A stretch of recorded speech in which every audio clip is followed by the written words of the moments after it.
Okay, hello, FedPhoenix fam. So, today I'm making a video, a very short one, with some information that you will need in your preparation for going to prison, right? Or if you have a loved one who's incarcerated or about to be incarcerated, this is information that can be helpful for that. So payment between inmates, right? Pretty much every jail and prison in the country has rules against paying inmates, inmate to inmate type of payments, right? And a lot of people, what they do is they'll get on the phone and they'll call their wife or their mom or their friend or whoever and say, oh, I owe person whoever, $10 for cheesecake that they made that, I've gotten a few slices of cheesecake. Can you cash app, that $10 to their mother, their cousin, their friend? This is the cash app. Now, this is probably the most common way that inmates pay one another for things. However, if it gets caught, and in a camp they monitor the phones a whole lot more than anywhere else because they got more time for petty nonsense. If you get caught doing this, or let's say your bunky's friend overhears something that gave them the information, this is part of what you're doing, and it's so common, no one really hides it, and that person doesn't like you, then it's not unlikely, particularly at a camp where people telling each other like toddlers all day, that this person is going to in turn, drop a cop out, drop a dime, snitch on you. And if they bother to go back and listen to the phone conversations, which they may or may not, it's kind of a flip of a coin, then you're looking at losing commissary privileges, phone call privileges. If you're a woman, video visits, in-person visits. I don't really think you can lose good time for that, but maybe, I'm not sure. And of course, because you're getting disciplinary infractions, you may also suspend your ability to earn or apply FSA credits. So what you have to lose in this situation does not justify being in this situation, right? So then you may be saying, well, I really want a couple slices of prison cheesecake, and I obviously I'm going to have to pay for them. What do you suggest?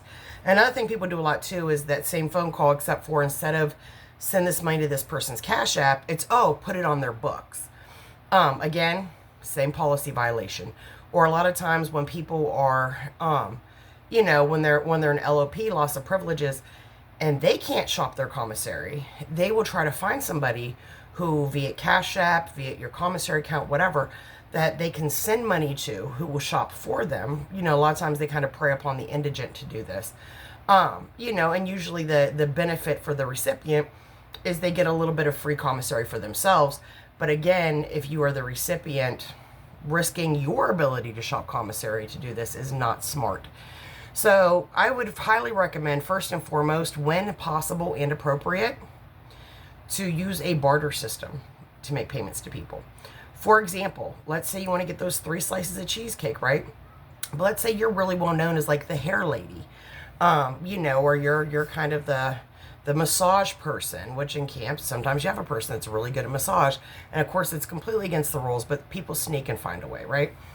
I would try to barter services or goods for payment before I would involve any monetary payment, right?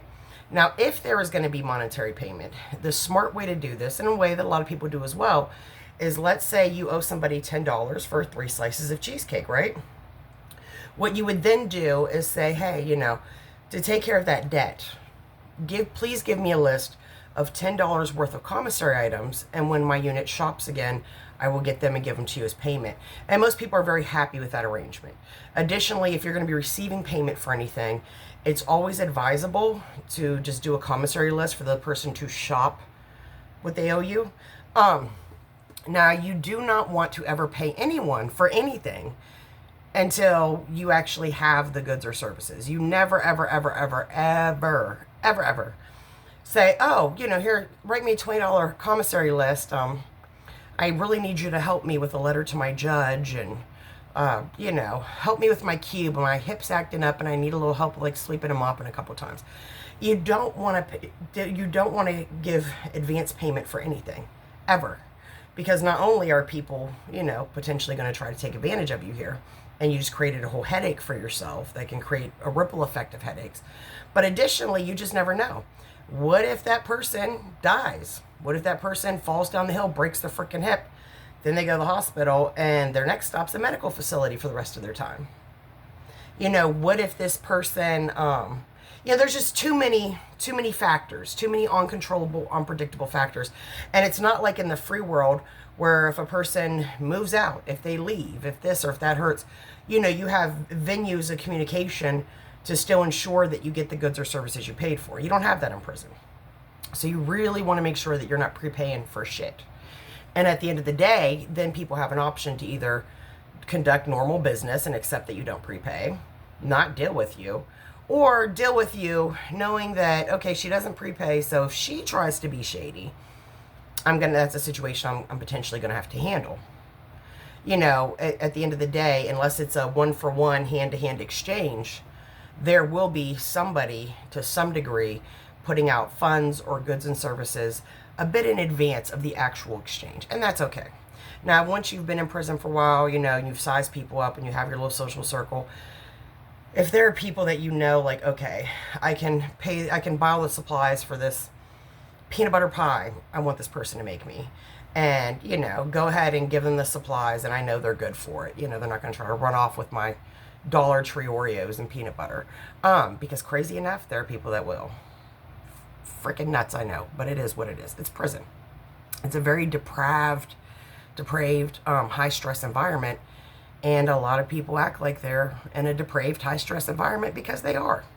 And I'm not saying that justifies anything shady or underhanded, but I'm just saying that this is, again, part of the course. It is what's to be expected. And so you have to adapt accordingly, right?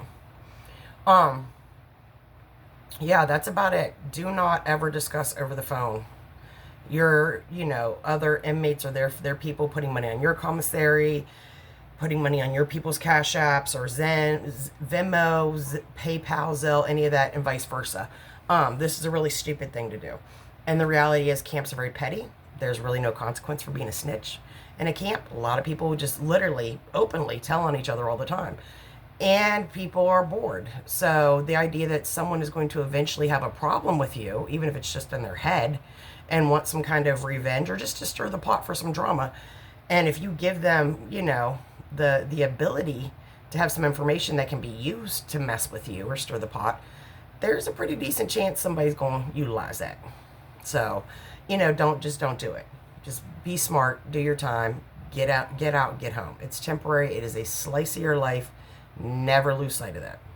So that's just a little piece on payment between inmates that I thought I should address, because I have a funny feeling I'm going to be getting a call pretty soon from one of my inmates that is a little too trusting, and that's probably not going to go well for them, although I've warned them. But a lot of people like to say that I'm paranoid, or I'm like overly thorough, perhaps to a fault. But those things have served me very well, particularly in places like prison.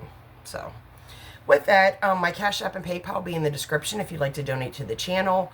Of course, as you all know, I'm trying to put a book together, and that is quite the venture, just time-wise, mentally, and financially. And my email will be in the description as well if you would like to contact me for any reason. Additionally, FedPhoenix merch line.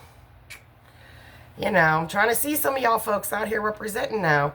And I think a lot of the FedPhoenix brand, too, is just humanizing the inmate, right?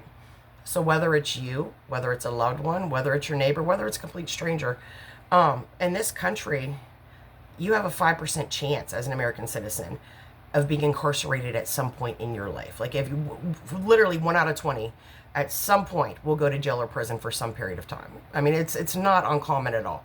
And of course, highest incarceration rate on the planet. We're at like 1 or almost 1% of our population at any given time is incarcerated, which sounds small, but in the grand scheme of things is huge, particularly when you have an injustice system and an incarceration complex that is for profit and is not built upon, getting people in a better place and, mitigating, situations that would lead to more crime. It's actually kind of built to kind of mess you up physically and largely psychologically for you to leave more damaged so that you can be a return customer, so that way the prison industrial complex continues to churn out profits like some of my trashier cousins churn out really greasy on edible spaghetti. So, with that, little personal insight to my life there, right? So, good day, God bless, and I hope everyone's doing well. And this is a little few minute snippet to just, a little extra little feather to throw in your hat, for going on this journey. So, have a blessed day, everyone, and I'll talk to you later.